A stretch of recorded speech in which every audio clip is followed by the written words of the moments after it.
kelas 5 yang hebat. Bertemu lagi dengan Kak Lia di dalam pembelajaran pendidikan agama Kristen ya, yang terambil dalam buku Jamrud ya, untuk kelas 5 semester yang kedua. Kita masuk ke dalam bab yang baru, yaitu bab yang ke-8 dengan judul Aku Mau Bersahabat Dengan Semua Orang. Ada juga teks Alkitab yang melandasi pada materi kita pada hari ini, yaitu di dalam Lukas pasal yang ke-19 ayat yang pertama sampai yang ke-10. Oke anak-anak, kita semua sudah siap untuk belajar? Tentunya sudah siap ya. Yuk, sebelum kita mulai belajar, kita akan berdoa bersama-sama. Mari kita berdoa. Tuhan Yesus yang baik, terima kasih Tuhan karena Engkau telah kumpulkan kami, Engkau telah pertemukan kami di dalam pembelajaran online Agama Kristen kelas 5 semester yang kedua pada bab yang ke-8 ini. Kiranya Engkau memberkati pelajaran kami dari awal, pertengahan hingga akhirnya, dan Engkau memberkati dimanapun kami belajar. Tuhan Yesus yang membimbing, Tuhan Yesus yang memimpin kami semuanya. Terima kasih Tuhan Yesus, kami sudah berdoa dan mengucap syukur. Haleluya, amin. Oke anak-anak, nah di dalam bab yang ke-8 ini ya tadi udah Kak Lia bilang ya, untuk temanya aku mau bersahabat dengan semua orang. Nah anak-anak, sebelumnya apakah arti ya dari persahabatan ini? Persahabatan itu apa sih? Oke, persahabatan itu adalah hubungan kasih antara dua pihak yang didasarkan pada penerimaan, penghargaan, dan cinta kasih tanpa memandang perbedaan. Nah, di dalam Alkitab ya, persahabatan itu adalah panggilan untuk mencerminkan cinta kasih Allah dalam kehidupan sehari-hari ya, seperti yang telah Tuhan Yesus tunjukkan untuk kita semuanya. Nah, lalu apa yang ditunjukkan Tuhan Yesus dalam persahabatan ini? Ya, kita mau baca dulu di dalam Lukas pasal yang ke-19 ayat yang pertama sampai yang ke-10. Anak-anak bisa membuka Alkitab kalian masing-masing, atau kalian juga bisa melihat yang ada di layar ya. Oke, di sini kalian akan bacakan di dalam Lukas pasal yang ke-19 ayat yang pertama sampai yang ke-10. Anak-anak semuanya menyimak dan memahami. Oke, yuk kita baca. Nats ini diberikan judul Zakeus. Ayat yang pertama berbunyi, Yesus masuk ke kota Yeriko dan berjalan terus melintasi kota itu. Di situ ada seorang bernama Zakeus, kepala pemungut cukai, dan ia seorang yang kaya. Ia berusaha untuk melihat orang apakah Yesus itu, tetapi ia tidak berhasil karena orang banyak, sebab badannya pendek. Maka berlarilah ia mendahului orang banyak, lalu memanjat pohon ara untuk melihat Yesus yang akan lewat di situ. Ketika Yesus sampai ke tempat itu, ia melihat ke atas dan berkata, Zakeus, segeralah turun, sebab hari ini aku harus menumpang di rumahmu. Ayat yang ke-6, lalu Zakeus segera turun dan menerima Yesus dengan sukacita. Tetapi semua orang yang melihat hal itu bersungut-sungut katanya, ia menumpang di rumah orang yang berdosa. Tetapi Zakeus berdiri dan berkata kepada Tuhan, Tuhan, setengah dari milikku akan kuberikan kepada orang miskin, dan sekiranya ada sesuatu yang kuperas dari seseorang, akan kukembalikan 4 kali lipat. Kata Yesus kepadanya, hari ini telah terjadi keselamatan kepada rumah ini, karena orang ini pun anak Abraham. Sebab anak manusia datang untuk mencari dan menyelamatkan yang hilang. Amin. Nah, anak-anak, dari ayat yang telah kita baca tadi itu menceritakan ya tentang kisah dari Zakeus dan Tuhan Yesus. Nah, dari ayat yang kita baca tadi, Tuhan Yesus itu memberikan teladan loh anak-anak untuk mau bersahabat dengan semua orang, ya.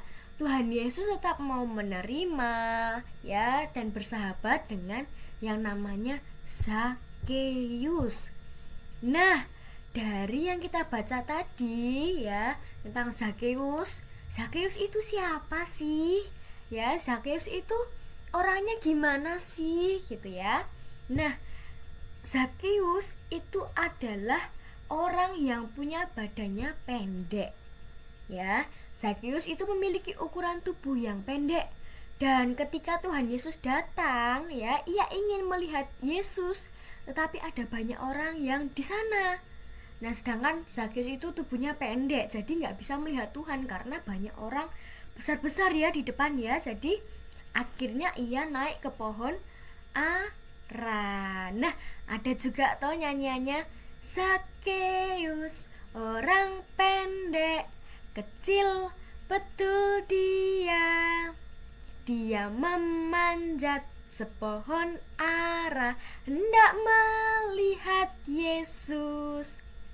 Hai Zakheus, turunlah, aku menumpang di rumahmu. Nah, ada nyanyiannya ya anak-anak. Biasanya di sekolah minggu kan dinyanyikan seperti itu. Ya, jadi Zakheus ini orangnya pendek. Ketika Tuhan Yesus datang, wah, nggak kelihatan ini Tuhan Yesusnya di mana. Ya, karena banyak orang yang menutupinya. Lalu Zakheus naik ke pohon ara untuk melihat Tuhan Yesus. Nah, lalu Zakheus ini siapa sih ya toh? Zakheus ini orang yang sangat amat kaya loh anak-anak loh. Dia bekerja itu sebagai kepala pemungut cukai. Nah, pemungut cukai itu apa sih? Pemungut cukai itu adalah petugas pajak yang mengumpulkan pajak dari masyarakat Yahudi untuk diserahkan kepada pemerintah Romawi pada saat itu.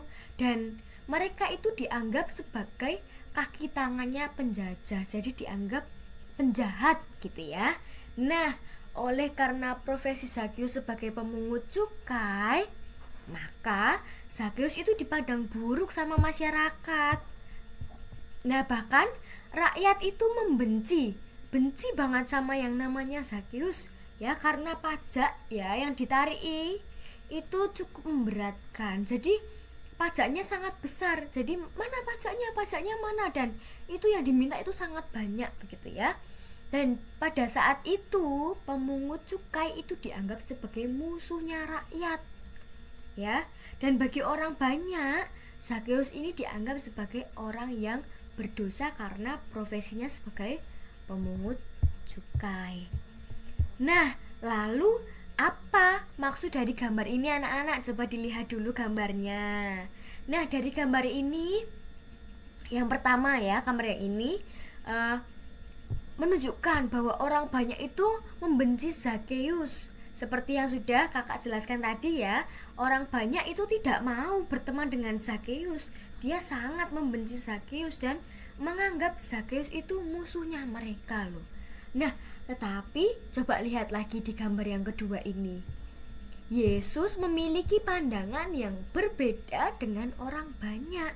Ya toh, tadi yang sudah kita baca ayatnya, Tuhan Yesus itu malah mau mengasihi, mau menerima Zakheus ya toh. Bagi Tuhan Yesus, Zakheus ini adalah orang yang harus dikasihi, bukannya dijauhi seperti orang-orang yang lain yang suka menjauhi Zakheus, yang menganggap Zakheus ini adalah musuhnya. Tetapi Tuhan Yesus malah mau mengasihi Zakheus dan tidak menjauhi Zakheus.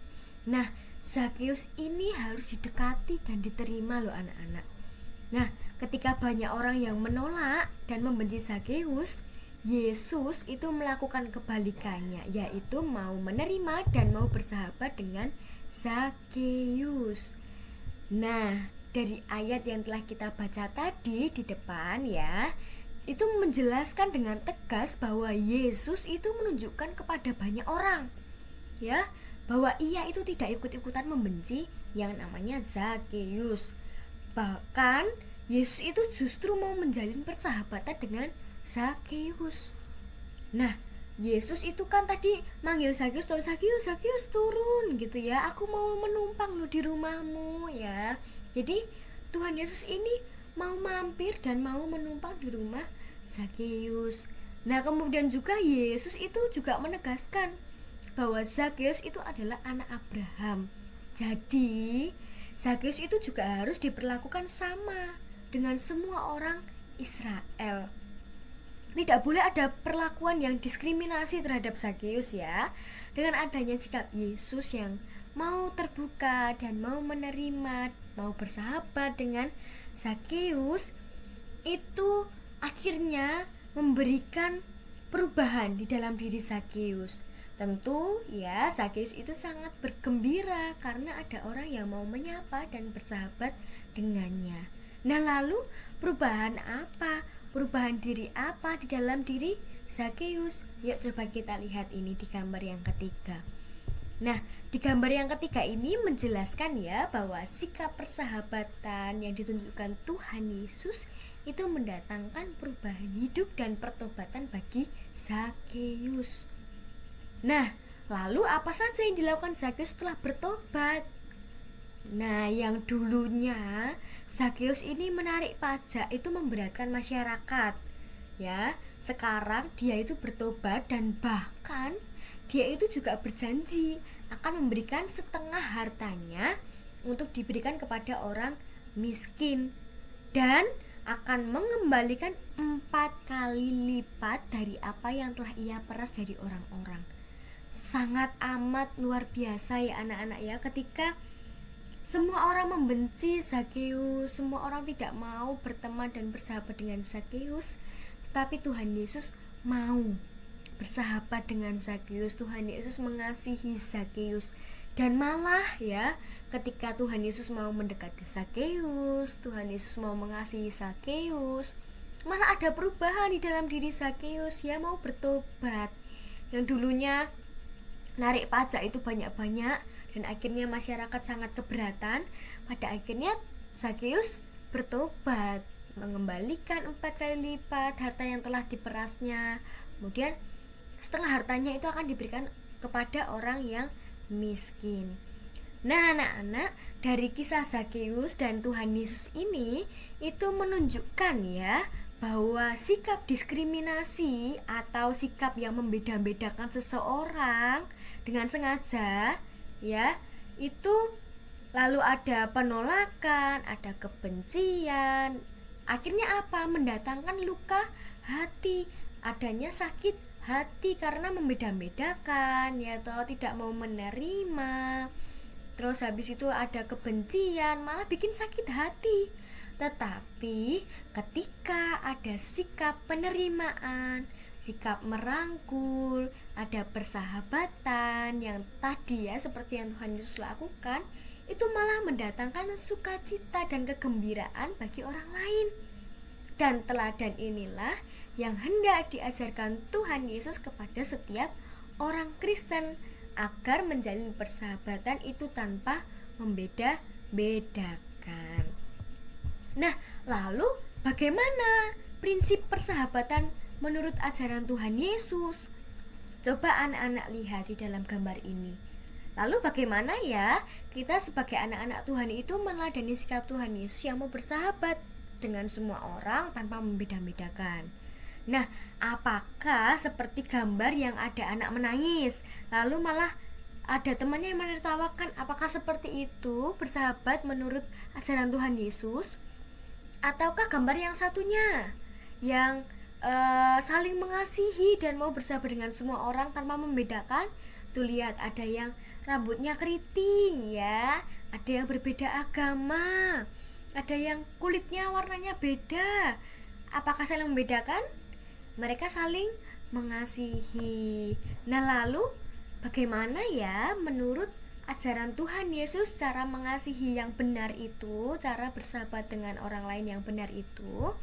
Nah, ini ada prinsip bersahabat menurut ajaran Tuhan Yesus. Yang pertama itu tidak diskriminasi. Diskriminasi tadi apa yo? Diskriminasi itu adalah sikap membeda membedakan. Nah, kalau tidak diskriminasi ya berarti menghargai semua orang tanpa memandang status, tanpa memandang agamanya, latar belakangnya ya. Seperti Tuhan Yesus tadi, tidak membeda-bedakan. Bahkan kepada orang yang dianggap berdosa seperti Zakheus pun kita dapat meninggalkan sikap dengki ya anak-anak ya. Kita bisa meninggalkan sikap benci, iri, curiga terhadap seseorang. Dalam pertemanan ya, dalam persahabatan ya, kita tidak boleh mau menang sendiri dan mau selalu merasa benar ya. Jangan juga kita memiliki prasangka buruk terhadap orang lain atau jadi provokator, malah manas-manasi. Ada orang yang bermasalah malah manas-manasi, bukan cari jalan keluar. Jangan begitu ya anak-anak ya. Tetapi sama seperti Tuhan Yesus, kita harus memperlakukan semua orang itu sama. Kemudian yang kedua itu dilandasi dengan cinta kasih. Nah, sebuah persahabatan itu akan tercipta jika dibangun atas dasar cinta kasih. Ya, seperti yang telah Tuhan Yesus teladankan untuk kita. Yesus menyebut setiap orang yang mempraktikkan cinta kasih itu sebagai sahabat-sahabatnya. Tidak ada lagi jarak atau kesenjangan antara Tuhan dengan anak-anaknya. Ya, dalam hubungan yang seperti itu dapat terbuka ruang-ruang untuk membangun perdamaian, kerukunan ya.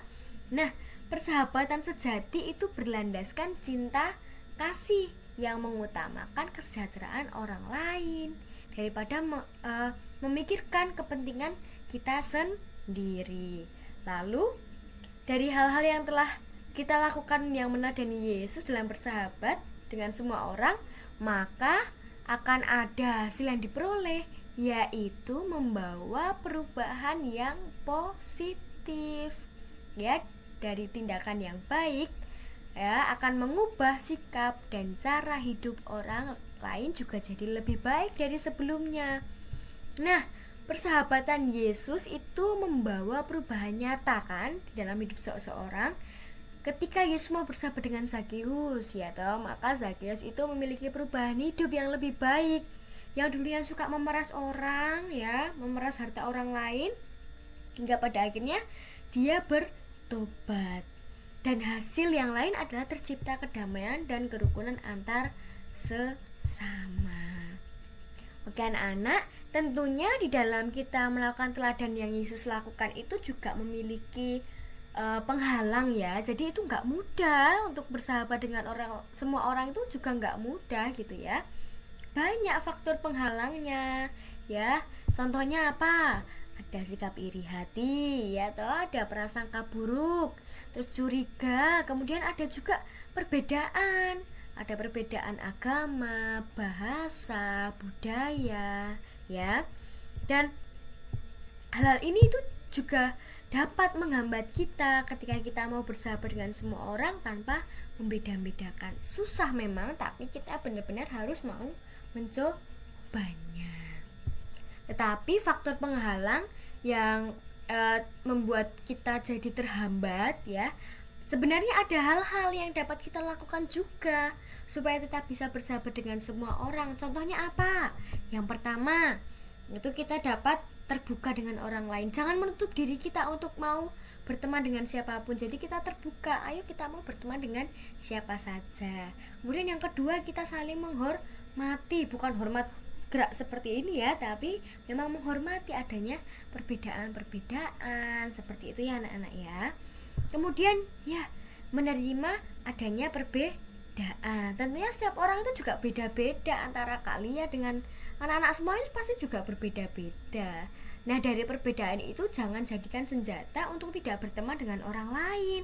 Tapi perbedaan itu harusnya kita bisa menerima. Karena dengan adanya perbedaan itu kita bisa saling melengkapi.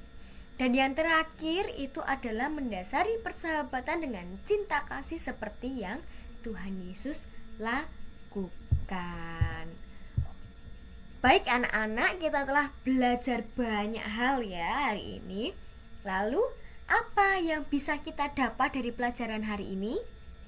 Nah, poin penting kita adalah ya, jika diskriminasi, penolakan, kebencian itu dapat mendatangkan luka hati bagi seseorang, ya, maka penerimaan, rangkulan, dan persahabatan itu dapat mendatangkan sukacita, kerukunan, kegembiraan, ya, di tengah-tengah kita bersama teman dan sahabat kita. Lalu di sini kakak akan memberikan tugas kepada anak-anak semuanya, ya. Kalian bisa membuat sebuah karya, ya, bebas. Kalian mau buat puisi, kalian mau buat surat, terserah, ya. Dan ini nanti kalian berikan kepada sahabat kalian. Ya, ini kalian kasih tema kamu sahabatku. Jadi anak-anak bisa bikin karya, ya, bisa bikin karya puisi ataupun surat untuk sahabat anak-anak semuanya. Pasti punya sahabat kan? Punya dong, masa enggak punya, ya. Nah, kalian bisa berikan puisi atau surat kalian ini kepada sahabat kalian. Nah, itu bisa juga ditambahin, ya, dengan adanya ayat hafalan dari Amsal 17 ayat yang ke-17.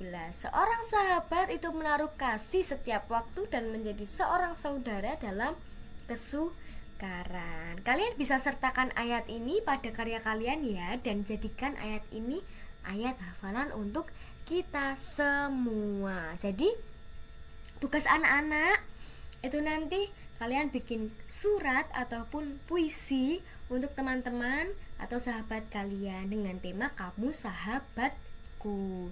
Kasih juga ayatnya dalam Amsal 17 ayat yang ke-17. Kalian bisa berikan kepada sahabat kalian. Dan kalian juga bisa kumpulkan melalui WhatsApp guru-guru kalian semua, ya, anak-anak. Nah, pertemuan kita untuk hari ini cukup. Jangan lupa tugasnya dikerjain, ya. Nah, jangan lupa juga untuk bersahabat dan mengasihi sesama kalian. Yuk kita tutup pelajaran hari ini dengan berdoa. Mari kita berdoa. Tuhan Yesus yang baik, terima kasih Tuhan untuk belajar kami pada hari ini. Kami telah menyelesaikannya dengan baik, dan Tuhan Yesus tetap memberkati kami, membimbing kami dalam kami belajar selanjutnya. Terima kasih Tuhan Yesus, kami telah berdoa dan mengucap syukur. Haleluya, amin. Oke anak-anak, semangat untuk mengasihi dan bersahabat dengan semua orang, ya. Dan ingat, tugas kalian membuat sebuah karya untuk sahabat kalian, dan kalian bisa berikan, ya, kepada sahabat-sahabat kalian. Oke? Sampai jumpa lagi anak-anak di materi berikutnya. Tuhan Yesus memberkati. Bye-bye.